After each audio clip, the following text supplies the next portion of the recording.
So for this one, what we want to consider are the benefits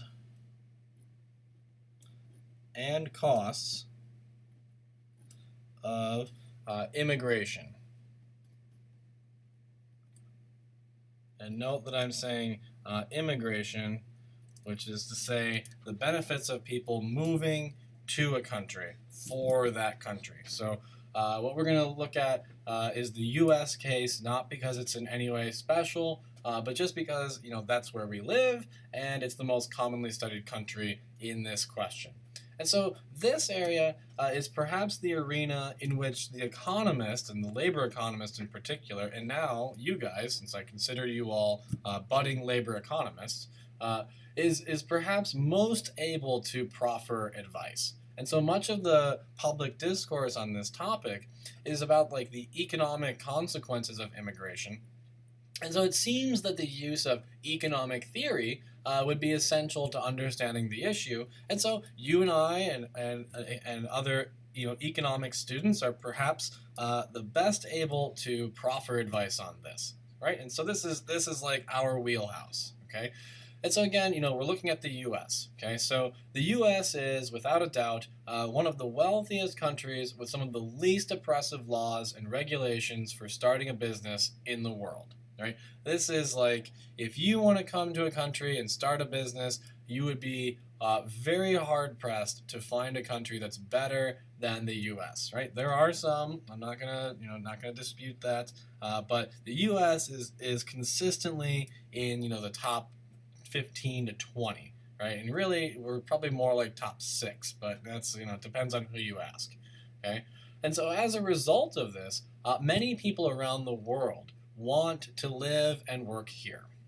Now, there have been several laws that have been enacted over the years that have acted to sort of curtail immigration, but the one I want to focus on is the most current one, the 1965 Immigration and Nationality Act, which has been amended several times since 1965, but it was originally passed in 1965. Okay, this act formally restricted immigration into the U.S., reserving spots for family reunification purposes, and a few spots reserved for immigrants with special skills who are admitted for employment purposes. So H-1B visas are tech visas.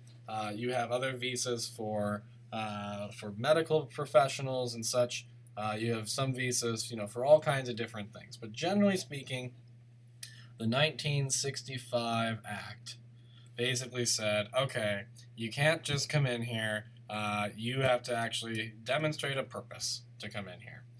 And so because of the tremendous benefits of living here, many people choose to emigrate to the U.S. each and every year. So some estimates put this number at roughly 2,000 people per day, right? Which is a big number, right? Now, to be fair, most of these people are either students or visitors who technically cannot work legally without first applying for and getting what's known as an adjustment of status to legally become a permanent resident. And the benefits are so great that the benefits of moving here are so great that many people choose to enter the U.S. illegally, coming through places like Puerto Rico, walking across the Mexican border, or using false documents. And as of 2011, we've estimated that there are something like 11.5 million unauthorized immigrants in the U.S. Okay, and so we're going to classify different views on immigration as either being naive or not so naive. Okay, and I'm going to call them naive because the naive views of immigration fly in the face of basic economics, right? The economics that we've sort of been talking about so far. So I'm going to call those views that ignore those naive. Okay, so we can call them naive views, and then we have not so. Well, let's do that on a separate sheet. Okay, so the naive views basically ignore economics.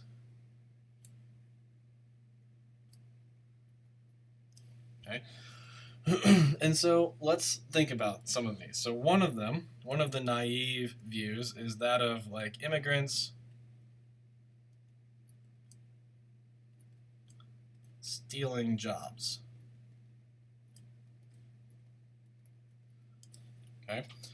Lots of people say that immigrants steal jobs from Americans, and if the immigrants weren't here, then all of those jobs would go to Americans. Okay? So basically, here's the idea. All right? If we reduce the number, and this is where the naivete comes in. Okay, so this is the naiveness here. So if we reduce the number of immigrants by X, all right, then X Americans will find jobs. Okay, so the problem here, right, is the statement is that if 10,000 immigrants were to be kicked out of the country, then 10,000 Americans would find jobs. And in a world where, Americans are looking for jobs, how dare we allow, those evil immigrants to come in and steal our gerbs, right? That's the statement, okay? And so the reason why, this argument can be, considered, or let's do another one. So stealing jobs, right? Or another naive view is that immigrants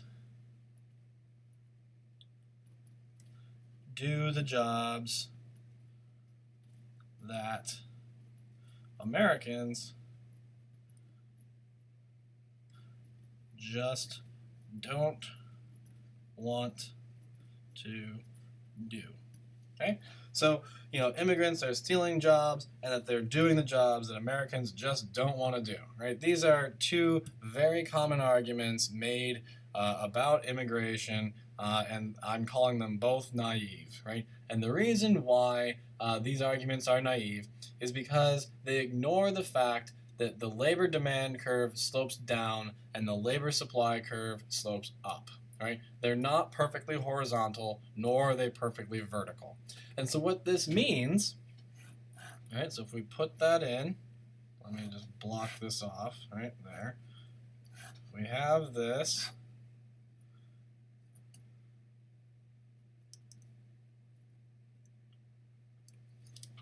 Okay, so if we have our standard labor market, the same labor market that we've been working with all semester, right?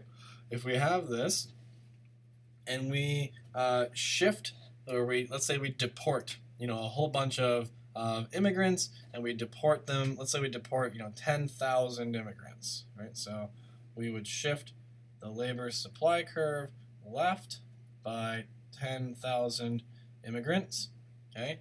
But the quantity would not change by 10,000, right? So Q1 minus Q2 would be less than 10,000, right? And the reason why that's true is because the demand curve is upward sloping, right? So we've moved the supply curve to the left by 10,000, but we aren't going to end up having 10,000 more jobs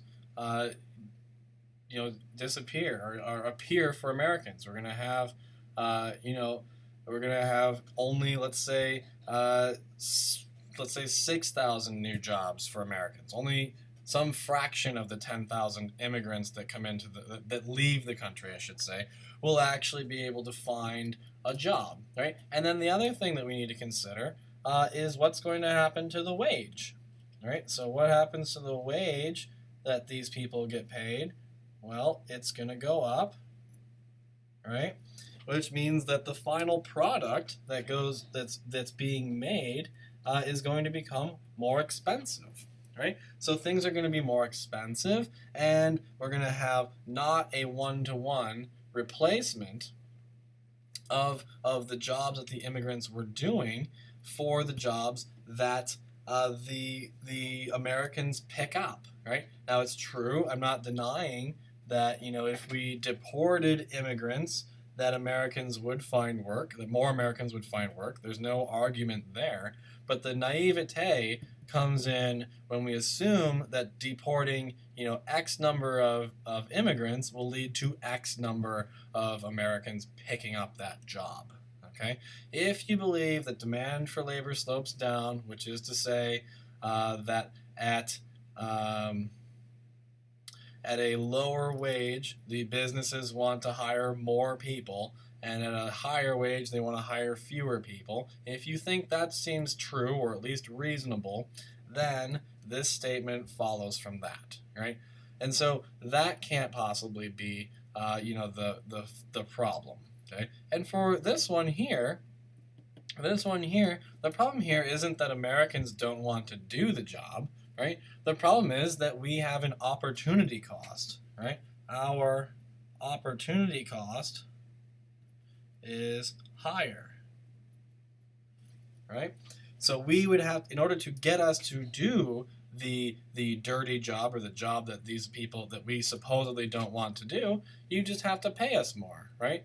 Like some of you, I'm sure, would be perfectly comfortable doing the dirtiest of job you could possibly imagine if I paid you, $1 billion a year, right? If you had that offer, so think of like the dirtiest job, like something like, I don't know, let's see, what would be a dirty job? So thinking about Mike Rowe, I don't know, you could imagine someone who has to test whether or not used diapers are biodegradable. So you have to basically sit in a room with a whole bunch of dirty diapers constantly, right? That sounds like a terrible job, okay? But if I paid you $1 trillion a year, I bet you would do it, right?